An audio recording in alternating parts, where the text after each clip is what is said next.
Let me ask you this. Have you ever wondered about the profound impact your food choices have on your health, the environment, and even the ethical treatment of animals?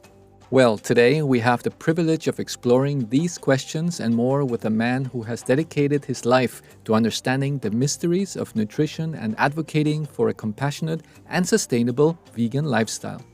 Let's welcome a truly exceptional guest, a pioneer in the field of nutrition and a passionate advocate for a plant-based lifestyle, Dr. Neal Barnard. Dr. Barnard is not only a leading authority in the field of nutrition, but also the president of the Physicians Committee of Responsible Medicine, where he leads programs advocating for preventive medicine, good nutrition, and a higher ethical standards in research. His study contributed to the acceptance of plant-based diets in the Dietary Guidelines for Americans. In year 2015, he was named a Fellow of the American College of Cardiology. And in year 2016, he founded the Barnard Medical Center in Washington, D.C. as a model for making nutrition a routine part of all medical care. Dr. Barnard has led numerous research studies investigating the effects of diet on diabetes, body weight, hormonal symptoms, and chronic pain, including a groundbreaking study of dietary interventions in type 2 diabetes that paved the way for viewing type 2 diabetes as a potential reversible condition for many patients. In this episode, we'll speak about Dr. Barnard's new book called The Power Foods Diet that introduces a plan that works like a weight loss drug without a prescription. Stay tuned as we unravel the science behind a plant-based lifestyle and discover the positive changes it can bring to our lives. I'm excited to introduce you to my incredible guest, Dr. Neal Barnard.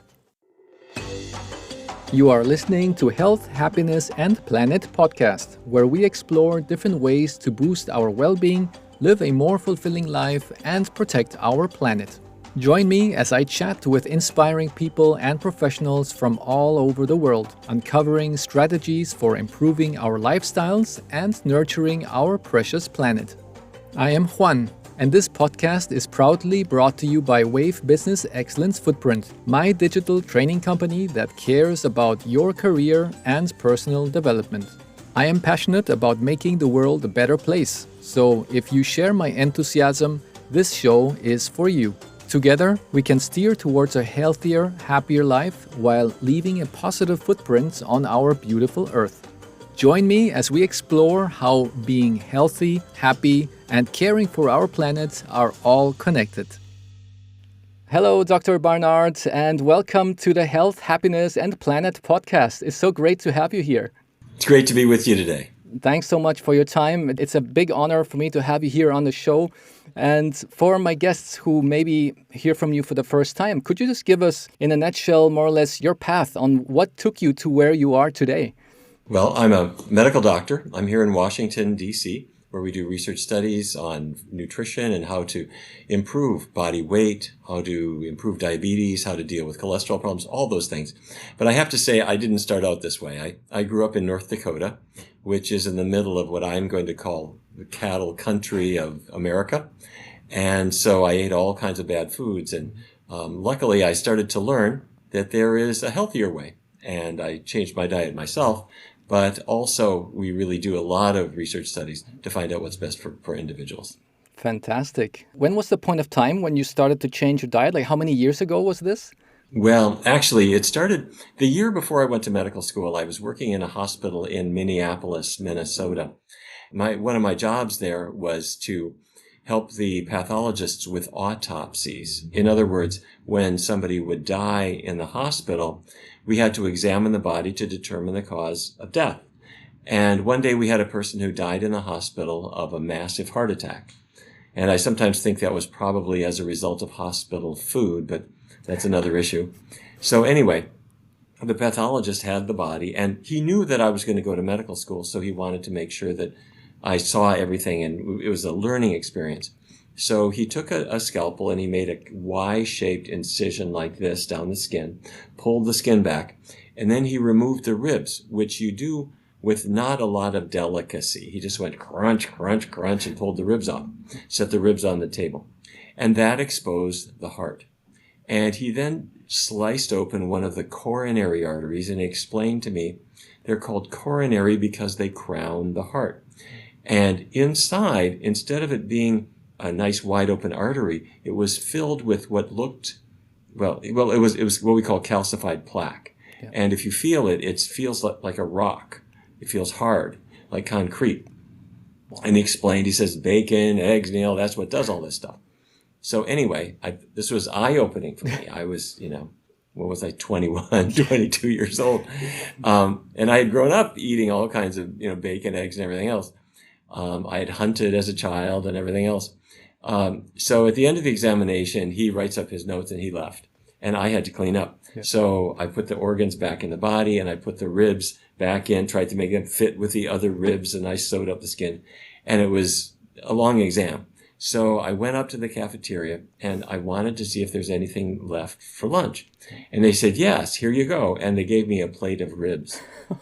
And I looked at it and it looked like a body and it smelled like a body. And I realized this is a body.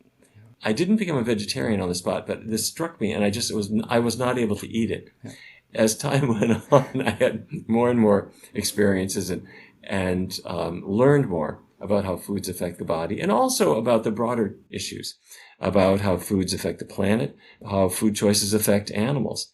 And I must say I had been kind of on the wrong side of all of these things growing up, but that for me was sort of the aha moment. Yeah. Wow. I mean, if one has an aha moment, I'm sure that is definitely an aha moment.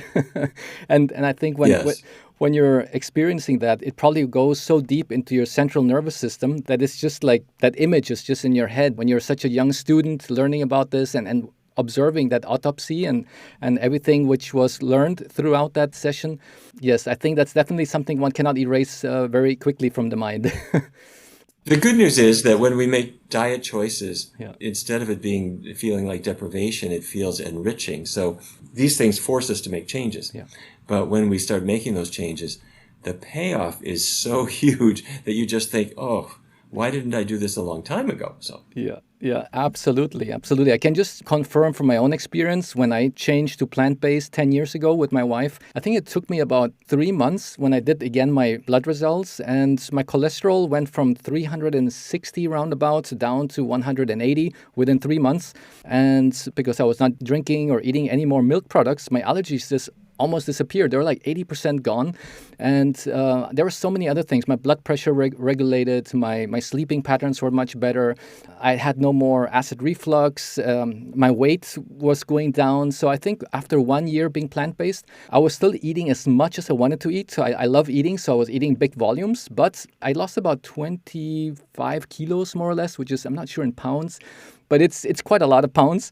And since then, it never came back. So there was not a yo-yo effect. It just went down. I got my ideal body weight and it stayed there, even though I eat 6 times a day. And it's fantastic. That's why I'm so amazed at how something that could be so simple, but it's not yet, I would say, the common knowledge of everybody. If somebody says I'm plant-based or I'm vegan, they look at you more like, you're like an alien a little bit. So... Yeah, but good thing, if I compare from 10 years ago to today, it's getting definitely much more accepted and people know a little bit now more about it. The only downside, I think, is that you have a lot of processed foods that is in the vegan aisle in the supermarket. So that's probably the only thing one has to watch out if one is really looking for the health aspect. So thanks for sharing that story, Dr. Barnard. Sure, you bet. You also now have written your latest book, because I know you have already a few books. I read the first ones together with my wife. That was also the reason why we changed. And the latest book is called The Power of Food's Diet. What inspired you to write this additional book? Well, when people try to lose weight, they really punish themselves in many ways. Some people try to just eat less. So I'm eating too much food. That's why I've gained weight. Let me just try to starve it off. But by about Wednesday, you're feeling miserable and you're ready to eat the furniture in your house. It's hard to sustain. Or some people will go on a low carbohydrate diet, a ketogenic diet. And there they feel like, oh, gee, so now I can't have any pasta. I can't have any fruit. I can't have any beans. I can't have any sweet potatoes or regular potatoes. And I can't have any bread and I can't have rice. And you think, oh, this is terrible. Why am I doing this?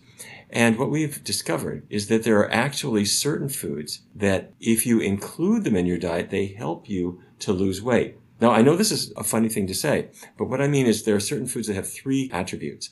One is certain foods tame your appetite. So the more you eat of these foods, the more your appetite is satisfied naturally without a lot of calories. Secondly, there are certain foods that trap calories. So these foods go down your digestive tract. They trap calories before you absorb them, and you excrete them in the wastes. You're actually pulling calories out of your body before you absorb them. And the third thing, in addition to appetite taming and calorie trapping, the third thing is metabolism boosting. You know, your body burns calories. That's how you make body heat. Well, you can regulate that. And if you say, well, I would like to burn maybe 50 more calories today or 100 more calories today, easy to do. Or if you want to say, I don't want to burn any calories today, you can do that, so to speak. You have the ability to control it. And the control comes from foods. So these are simple foods. They are spices. Yeah. They are regular foods. And they are things that turn into delicious meals. So the Power Foods diet, which is just now becoming available. The Power Foods diet, the whole idea is, let's eat these foods. Let's focus on the delicious tastes. And if the power foods are included, weight loss is so easy. The menus and recipes are fun, and people will really enjoy getting rid of their excess weight in a really nice way. Fantastic. I mean, those three categories is something that I have not read about so far. So that's why, or even heard about. So that's why it's now even more curious to read your book that's coming up, depending on when the listeners are hearing this podcast. But roundabout, when is it supposed to be out there in the market?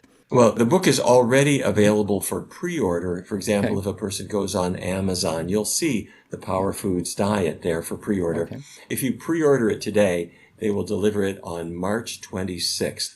That is the day that it becomes publicly available.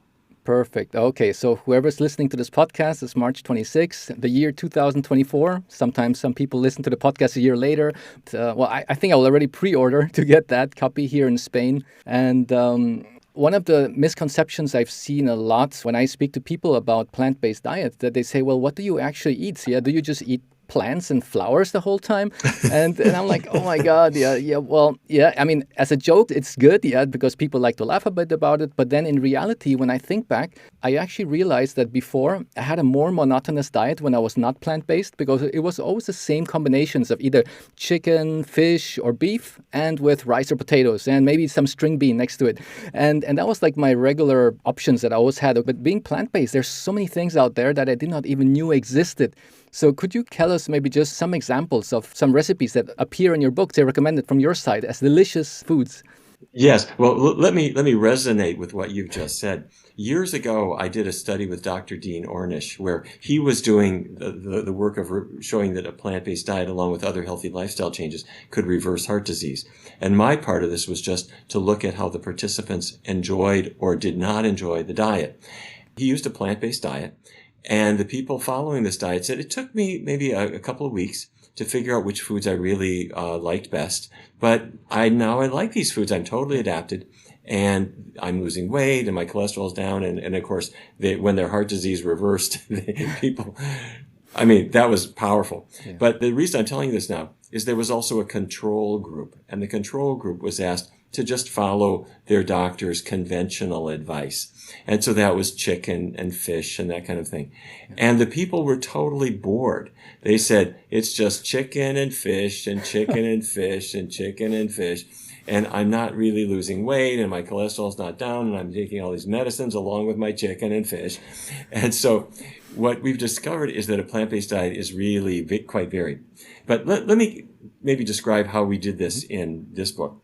Yeah. There was a research study done by Harvard University in 2015, and they looked at more than 100,000 individuals, and they looked at the foods they ate and found that with certain foods, if they increased their consumption of certain specific foods, they lost more weight as the years went by. And the number one food category, I can tell you all of them, but the number one food category was actually berries, like blueberries, raspberries, blackberries, strawberries. And the thing that makes the blueberry blue is something called anthocyanins. That's nature's painting box. Anthocyanins are, some of them are blue, some anthocyanins are sort of reddish, like in a strawberry. Now, 2 years later, researchers in Britain brought in almost 3,000 identical twins. And within each pair, they discovered, you do a DEXA scan where you measure the body fat in different parts of the body. And they discovered that within each pair, the one who ate the most anthocyanin-rich foods had about 9% less abdominal fat compared to her genetically identical sister.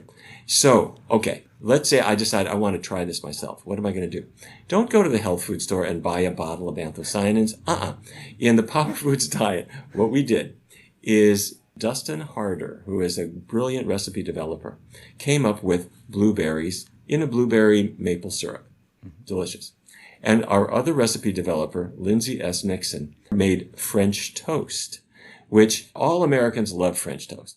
And the usual way you make it is you take bread and you soak it in some eggs and milk and cream, and you fry it in your pan and you coat it with butter, and everyone loves it, and you put syrup over the top. Everyone loves it, but it's really high in calories. So Lindsay did something different. She left all the bad stuff out, made a nice light French toast, and used cinnamon. And cinnamon is also associated with increased metabolism and reduced body weight. Okay, so let's say instead of suffering, we're going to take Dustin's beautiful blueberry syrup. We're going to pour it on Lindsay's French toast. And what's going to happen is we're combining the anthocyanins and the cinnamon effect and other effects too. And it's the most delicious breakfast, but it helps you to lose weight. Yeah. So that's just one example. But now you might take blueberries and put them into a muffin. Now, people eat muffins with butter and all kinds of things. Leave that part out. Or we've made little blueberry pops where you take like a popsicle stick and you put it in the pops and you freeze them, and children love this. And it's healthy, but you don't have to tell them that. So we have a great many foods just like this, more than 120. And it's the funnest way to lose weight and regain your health. Fantastic. And I think that's the key. If we make it fun for people and still make it also tasty and very nice visually for the eye, then we can get the whole family on board. Because I'm just thinking right now about my teenage daughter, who usually disapproves of a lot of what the parents say just because the parents said it. But I'm sure if I have some of those muffins and the French toast, if my wife and I would be preparing that in the kitchen and she would walk by, I'm sure she would be putting some eyeballs on that, and she might even try it. And as you said, we don't even have to say it's healthy, because if we say that, they're probably already going to walk away thinking that it's going to taste like nothing. But in reality, what I've also found out, that your taste buds also change. Yeah. So once you start eating more plant-based, that somehow my taste buds change totally. I don't feel like eating any more that saturated type of foods anymore, because I'm more drawn towards the salads. I'm more drawn towards other things that my body knows it's good for me. So is it also something that you have seen in your studies, that it changes the taste buds of people once they make the change to lower fat diets? It takes about 3 weeks, and that's exactly what happens. And to tell you the truth, we see this in research, but I learned this as a child. When I was growing up in North Dakota, my mother one day said, "We're not eating very healthfully. We are no longer going to have whole milk. We're not going to have full fat milk anymore. We're going to have non-fat milk." And so she bought, I guess they called it skim milk at the time. Yeah. And so she poured a glass of skim milk, and it didn't look right. It looked almost kind of a little bluish, sort of. And the taste was not right. We didn't like the taste. But she said, "This is what we're going to do." I said, "Oh, no." Anyway, as time went on, we discovered we got used to it. And after about 3 weeks, we were totally adapted. And then one day, by mistake, she bought whole milk. So we drank whole milk, and we couldn't stand it because it tasted like paint. It was so full of fat. I thought, well, wait a minute. 3 weeks ago, that was what we wanted. Yeah. So what we've discovered is that your taste buds tend to accommodate to a certain amount of fat, and they want that same fat level. And the same is true with sugar, and the same is true with salt. So if you reduce fat or sugar or salt, your taste buds will complain. But after about 2 or 3 weeks, if you stick with it and you don't give them the fat, then they learn the new set point. And that is a great gift, because then you tend to prefer the lighter taste. Yeah. And since every gram of fat has 9 calories in it, and you don't want it anymore, and you prefer the lighter taste, it makes weight loss really, really easy. Fantastic. Wow. That explains a lot. Then my journey when when I did the transition, I know at the beginning it was a little bit tough, but yeah, and it probably was around those 3 week mark. Because I know for me it was like a light switch. There was one day where I just woke up and I just like, hey, I don't have that need anymore of thinking about eating those high fat products that I used to eat before. And before that, when I just made that transition, I was thinking about it quite often. And I guess my body was just used to it. And also when I see my colleagues at work when we were going out for lunch and I was just looking at their plate, I just felt like jumping onto the plate and just grabbing that steak off the plate.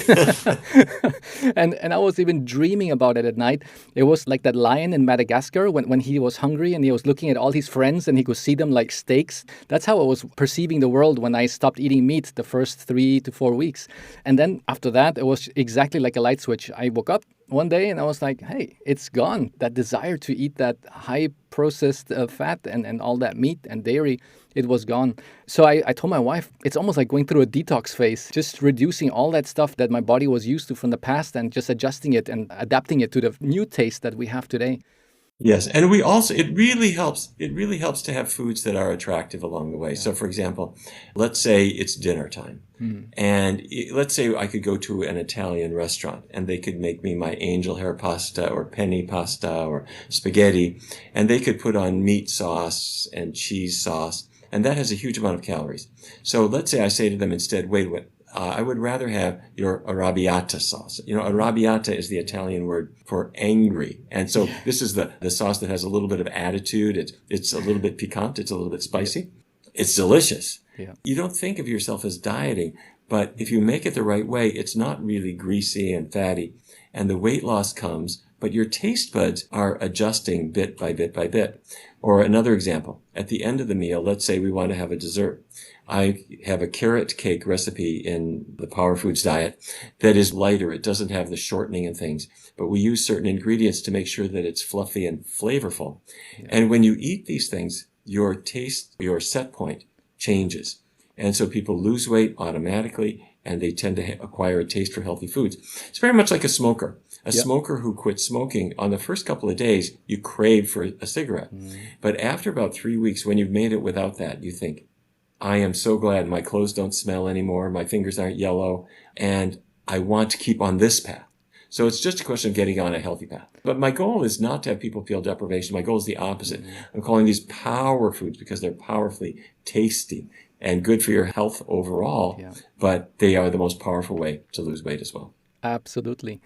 And I think what's also very important is how you feel after you have the meal, because many people, and that was including myself, if I think back, many people think that I do have to feel a little bit like down after the meal. I have to feel a little bit like I have this brain fog. I cannot focus and work. But they just think, hey, that's the way it is. I finish a meal. Everything is like hurting. I can barely move. I can barely think. So it's like, okay, that's just because you finished the meal. And then they're just taking some kind of medication, maybe Pepto-Bismol or something, just to ease the digestion, but they do not know how you actually should feel. And that's what I felt later. Now that I'm plant-based, every time I have a meal, I just feel so good. I feel light as a feather. I could still focus at my work after lunch or after dinner. And that's something that I think also readjusts on your perception on how your body is supposed to feel after each meal. And you're supposed to feel like Superman and not like a bear who wants to go and hibernate for the whole winter. Well, there's a reason for this. After the meal, when a person eats a typical meaty meal or cheesy meal or a meal with lots of gravy, there's a lot of fat in meat and a lot of fat in cheese. And the fat particles get into your bloodstream and they make it more viscous. By that I mean more thick, so that your blood is more like oil or it's more like grease. It's not like water. So your blood doesn't really flow very well. That causes your blood pressure to rise, and it also reduces the oxygenation of your muscles and your brain. So the grease-filled bloodstream after the meal makes you just want to lie down and take a nap. If, on the other hand, you say, well, I'm not going to eat the animal products and I'm going to keep greasy foods pretty minimal, you don't have this increased viscosity. So your blood pressure goes down and your energy goes up, your tissue oxygenation is better. That's part of why we see athletes doing this. If I'm Novak Djokovic, and he's thinking, I want to be on a tennis court for, this match might last me 3 hours. I need to keep going. He needs good tissue oxygenation. So he, of course, follows a vegan diet, as do many other athletes nowadays. So the other piece of this, though, is that when a person follows a completely plant-based diet, things go in the opposite direction. Your metabolism actually increases after the meal, and it stays higher than normal for about 3 hours. So instead of being sluggish, you're quite the opposite. And we've shown this in many studies where we measure a person's ability to burn calories. And if you eat the right things, your metabolism will increase substantially for about 3 hours after the meal. Yeah, fantastic. That's so good to hear. Time for a quick break to mention that the sponsor of this podcast is Wave Business Excellence Footprint, a digital training company deeply committed to your career development, personal growth, and the well-being of our precious planet. Dive into a wealth of knowledge with over 20 courses available on our website, www.wave-bef.com, tailored for both managers and employees aspiring to become tomorrow's leaders. One of our best-selling courses is the Presentation and Communication Skills Training, perfect for those creating and delivering presentations in their companies. Whether through video conference or live meetings, if you want to convey your message effectively and do an outstanding job, this course equips you with the skills to be a better creator and presenter. Check out the testimonials on our website. The results speak for themselves. During my time in the corporate world, I often wished I had the opportunity to access such courses at the beginning, making my learning experience quicker. And now, one further topic before we jump back to the conversation. For those of you resonating with the themes of health, happiness, and planet, discover information about our 3-day retreat in Spain by reaching out to my team at the email address hhp@wave-bef.com. You will obtain further information about our life-changing retreat held once a year, together with some of our remarkable podcast guests. Each retreat is unique, leaving you energized with a set of simple tools to take control of your health and happiness sustainably.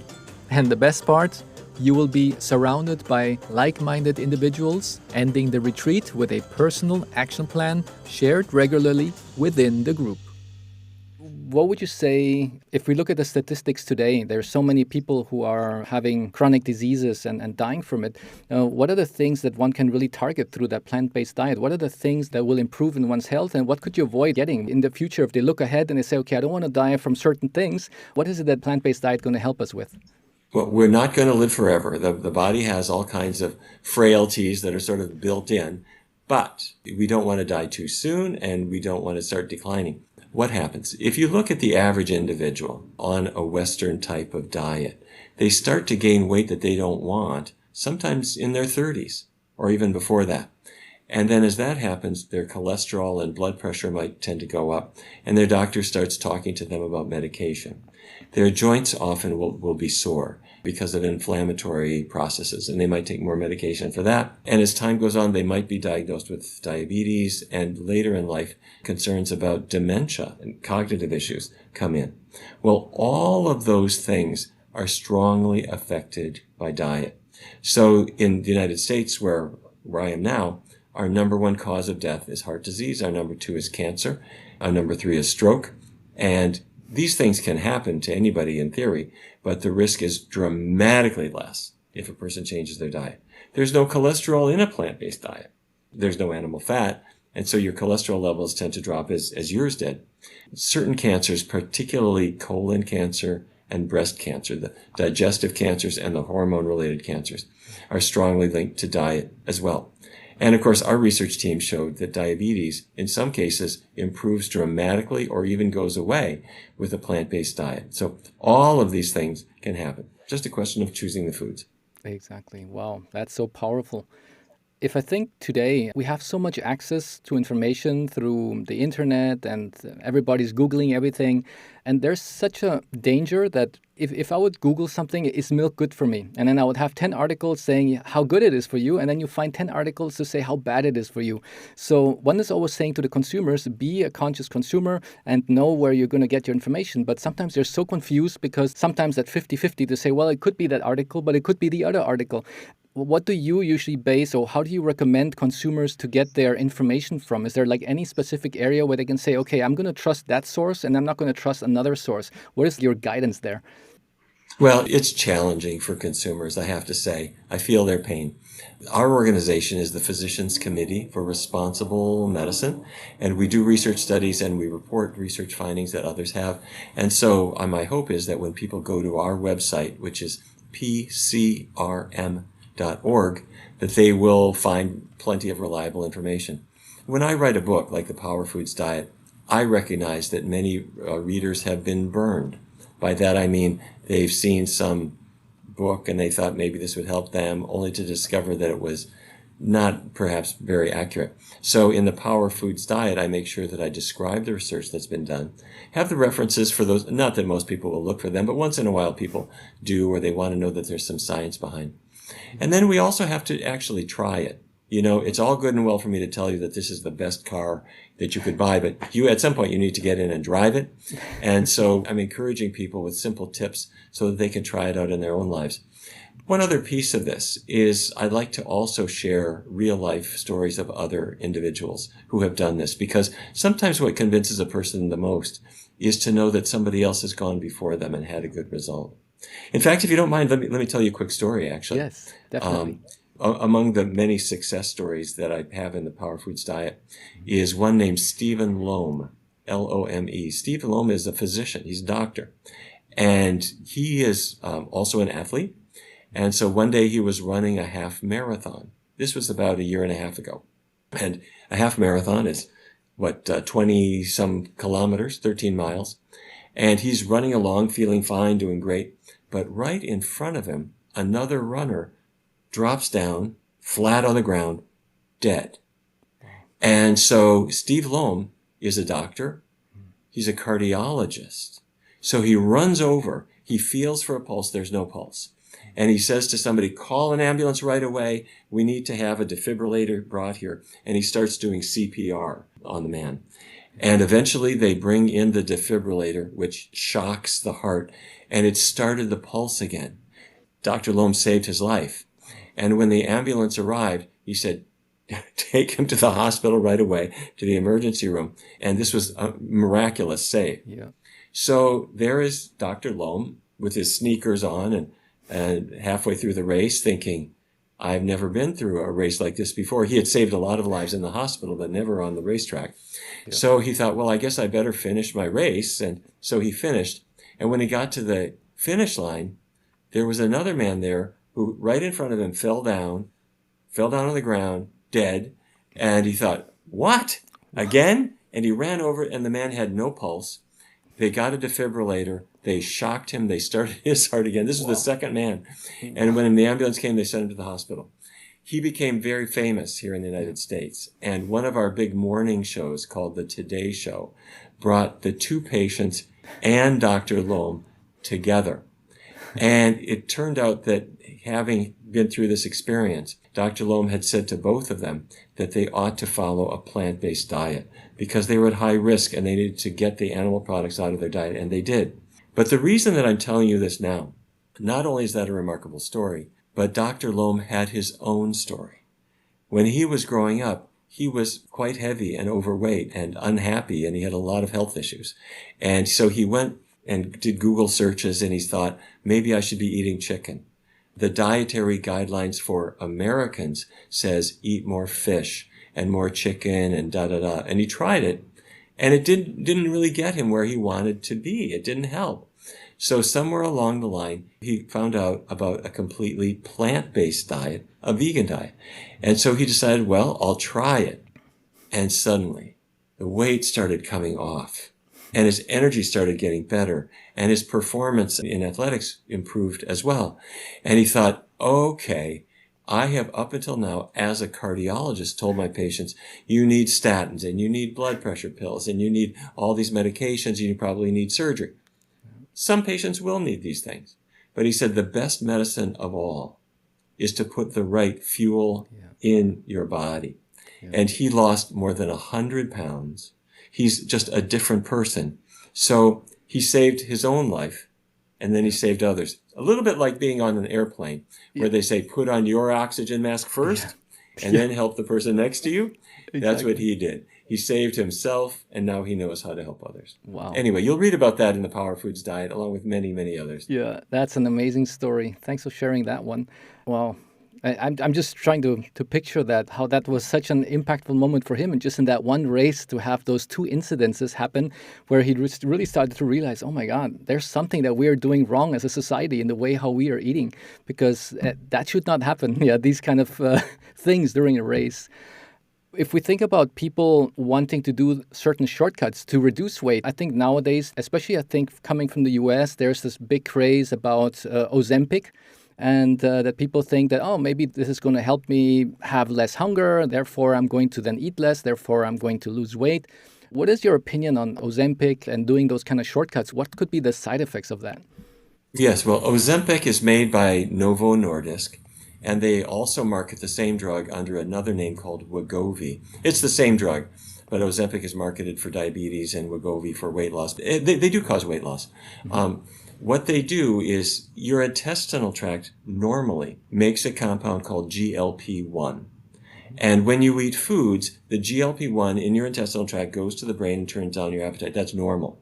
So this is part of your body's way of saying, okay, you've eaten food. Now you don't need to be so hungry. So when you eat food, the GLP-1 goes to the brain, turns down your appetite. So Novo Nordisk cannot patent GLP-1. They can't sell it to you because it's natural. Your body makes it. So they make Wegovy and Ozempic, which is an analog or a GLP-1 agonist. And here in the United States, they sell it for $15,600 a year is a typical price. But it does cause significant weight loss. Yep. However, here's the problem. It's what we would call protection money.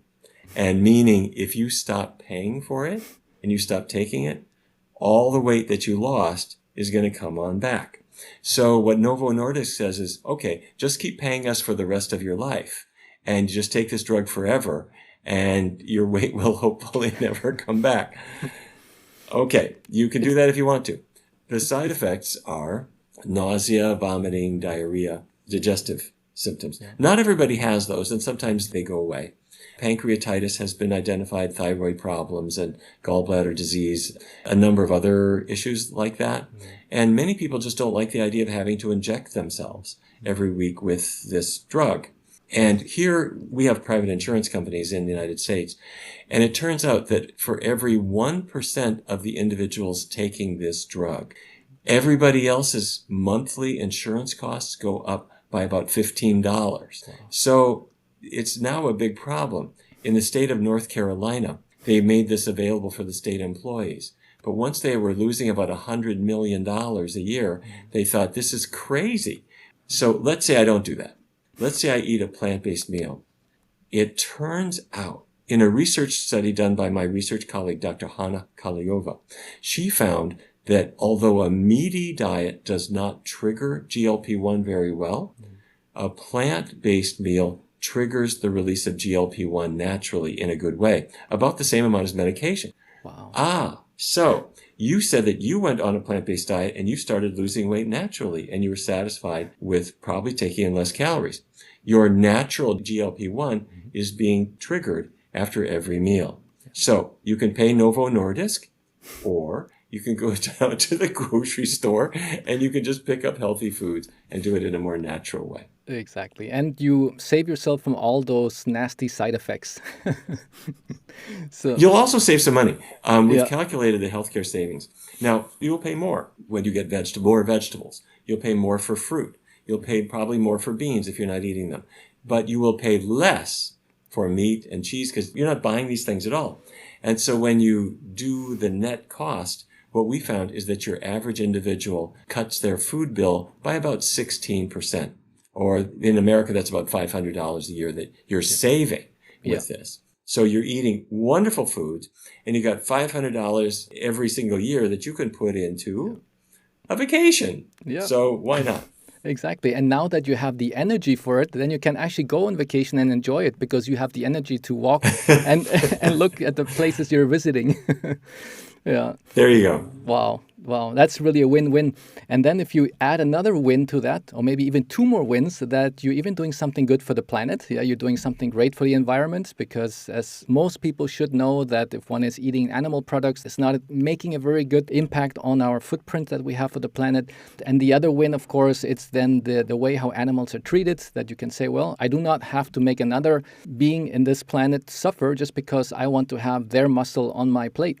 So I think that there's just so many wins. And I was even reflecting on that, because for me, when I entered to that plant-based way of eating, I did it first of all for the health, but then later I said, well, it's really interesting how if I do something good for me, it will automatically have a positive effect to the planet and the positive effect for the animals. And now just thinking, is that actually a coincidence, or is that just the way how it really should be? Was that the way how we were designed to live our life and to be able to eat a plant-based diet and not to cause so much destruction of our rainforests and lands that we are actually separating for all that cattle, for the consumption of meat that we have per year? Yeah, so that was for me another big eye-opener. I think that's a very common experience. In our research studies, people come to see us, particularly with diabetes. And we're doing several diabetes research studies right now where people begin a plant-based diet. It helps them enormously. And by the way, the reason this diet works for diabetes is we're taking the animal fat out of the diet. There's no animal fat anymore. And we keep oils low too, really. When you get the fat out of your diet, then the accumulated fat inside your muscles and inside your liver cells, there's fat inside those cells. When that fat starts to dissipate, your natural insulin works much better, and that insulin-resistant cell starts to work. So getting the fat out is great. Yeah. But what we often find is about maybe 5 or 6 weeks into the study, people start reflecting on these other things. They say, this diet is great. I'm losing weight and my diabetes is better. My doctor has already stopped one of my medicines. They often say that. But they will say, I read that this is the diet that's good for the planet, because when cows belch methane is a very powerful greenhouse gas. Or when you kill a chicken, or, the way we kill fish is not very nice. I mean, as a child, I used to hunt and I drove cattle to slaughter and we used to fish and so forth. But now I've reflected on these things and I've come to realize that maybe to be compassionate for them gives a payoff for us. And one of the real surprising ones is dairy products. We think of dairy products as not hurting anybody, but to make dairy, the farmers have to artificially inseminate the cow. And then because she has to give birth in order to make milk, but then they take away her calves so that they don't drink her milk so that we can sell it. And the male calves are all killed for veal, and the females are raised in isolation until they can be artificially inseminated. And although cows normally live to be about 20, by about age 4, they're producing somewhat less milk, and so they're killed on almost all dairies. They're slaughtered at about age 4. So people become aware of that, and they think, well, that's kind of creepy. Maybe if I don't have to be part of that, that's good. But whether you have a heart for animals or not, when you decide I'm not going to eat cheese anymore, you'll go through some withdrawal, because cheese is like an addicting substance. Yeah. However, what you discover is you're avoiding cholesterol. You're avoiding a huge amount of salt. There's more salt in cheese than there is in potato chips, ounce per ounce. Wow. But you're also avoiding one other thing, and that's estrogens. The female sex hormones that the cow is producing that get into the cheese and then can affect your biology. Well, if you throw those out, that's a great idea. Anyway, people start to discover so many things that they had never thought about before. So those are things that I put in the Power Foods Diet and the other books that I write. And it's so meaningful for people to be able to take advantage of this knowledge, because knowledge is power. Definitely. And once you know, then there's no way back. Then you already know it. And then you just have to let that seed sit on you for a while and then have that action plan. Because a lot of people, they just get knowledge, but then do not put it into action. And if I think back in my experience, when I was getting all that knowledge from the first books that you were writing and from other doctors as well, I was reflecting on it, and I knew that there was going to be at some point of my life where I would have to make that test just to see if it's going to work on my health. And sometimes for some people it goes faster, for some people it takes a bit longer.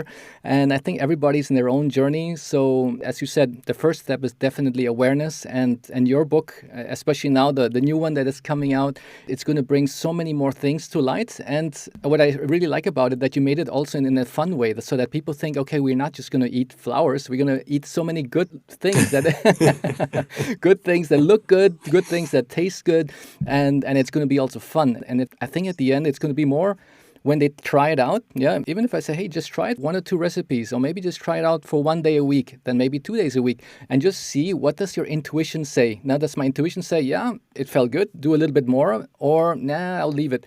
So usually that people are not so scared about, because they say, okay, it's not going to be changing my life completely. I'm just going to try it out. I'm going to see what my intuition says. And that usually it's like the start already for a lot of people to start thinking about that change. Yeah. Absolutely. Fantastic. So one final topic that I would like to ask you today is there was always this message that there's not too much studies or not too much about nutrition in their university when they learn to become doctors. Have you seen, is there any change in the last 10 years where one says, okay, now they're getting more aware about nutrition, or is it still some topic that is not that spoken about? There have been some changes. There are some medical schools that are starting to integrate nutrition. There's more continuing medical education about nutrition, and that's what we do. But it's not enough. Doctors still don't know much about nutrition. They've really fallen behind the rest of the public. And so doctors have the same health problems that their patients have, unfortunately. So we've got a long ways to go with this. The other piece of it is that our medical model is not really set up for it. The doctors often spend 10 or 15 minutes with a patient, and they say, well, I don't have time to really talk about diet, and so I'm not going to really do that. At our medical center here, the Barnard Medical Center in Washington, D.C., we use a different model. The doctor can still spend 10 or 15 minutes, but then we have a registered dietitian who will sit down with the patient and the patient's spouse and take some time to talk about how to really begin a diet change. And you meet with them the next week and the next week and the next week until they're comfortable and confident, and we have group classes online for free. And so the whole idea is to give people that little bit of support they need. It's not hard, but you do need to have somebody to answer your questions and to guide you a little bit. Exactly. Yeah, I think every change for anybody is always a little bit scary, because they just have to break out from their comfort zone. Yeah? And they're going to be doing something that they have not done before. And usually when you're slightly out of that comfort zone, that's where change happens. But I'm glad to hear that they get this helping hand to do that transition. Yeah. Yes. Excellent. Excellent. And the second last question, which is one of the title of this podcast as well, and I love asking this question, all my guests, as well as before the podcast, when I was a small boy, I was asking this question, every adult that would walk by me, is what is your definition of happiness? Because when I was small, I was always wondering, why are some people so happy with their life and other people, they're always grumpy, and other people are always in a different mood. So what is your definition of happiness? I think my definition of happiness is sort of perhaps relates to my philosophy of life, which is life is rather short in a way when we think about it. If you open up your family photo album and you see your grandparents and great-grandparents and great-great-grandparents, they lived full lives, but their lives came and they left. And that's true for all of us. So my hope is that during the time that I'm here on earth, that I'll be able to perhaps enjoy my life, but more importantly, to be able to do good work and to help other people so that we can change the trajectory for the next generation as well. So when I'm breathing my last breath, I think I'll be totally happy if I've known that I perhaps made this world a better place. And if that's for people and for the animals we share it with, and maybe even the planet itself, I hope that will be a good thing. Wow, fantastic. Well, thank you so much, Dr. Barnard. That was, I think, a good summary of our conversation for today. And so where can my listeners find you when they want to find out more? Do you have also some social media accounts they can follow? Yes, sure. Our main website is pcrm.org. That stands for the Physicians Committee for Responsible Medicine, pcrm.org. And the Physicians Committee is all over Instagram and Facebook and everywhere else. And I have personal pages as Neal Barnard, MD. You'll see me there as well. And if a person goes on Amazon, you will see the Power Foods diet, and hopefully it will be in a store near you very soon. Fantastic. And I got to say that I'm always looking at your Instagram account with lots of joy because you do very high quality content, and also the way you do your videos. And also, I love your dog. You have him sometimes also in your videos. So it's it's very engaging, and I can really encourage anybody to just to take a look because it's very nice and appealing to the eye as well, and very informative. So thank you so much for putting so much effort into your social media and also into the book that you wrote, and all of the things that you have done in so many years, and trying to really raise that awareness for everyone. I think it definitely saved my life. I think if I would have continued the direction that I was going when I was in my 30s, I do not even know if I would be doing this podcast today. So thank you so much, Dr. Barnard. And it was great having you here today. Well, thank you. Thank you for allowing me to share this time with you and to talk about such important things. Thanks so much. Thank you. Bye-bye. What an incredible conversation with Dr. Barnard. Here are the key highlights from our talk. Point number 1, animal products can negatively impact health, leading to weight gain, high cholesterol, high blood pressure, joint pain, and diabetes. Point number 2, a plant-based diet can improve metabolism, increase tissue oxygenation, and prevent diseases such as heart disease, cancer, and diabetes. Learning nugget number 3. Shortcuts and weight loss medications may have side effects and are not a sustainable solution. Learning point number 4. A plant-based diet not only benefits personal health, but also has positive effects on the planet and animal welfare. And the final point to sum up our conversation: happiness is defined as making a positive impact on the world and helping others. Don't forget to check the show notes for links and details on where to find Dr. Barnard. And now, I'm curious, which part of this episode resonated most with you? I value your feedback and I would love to hear from you. Please take a moment to rate, subscribe, and share this episode with anyone who could benefit from this content. Your support means the world to me, and it motivates me to keep creating content that adds value to your life. Looking forward to connecting with you again in the next episode. Big hugs, everyone.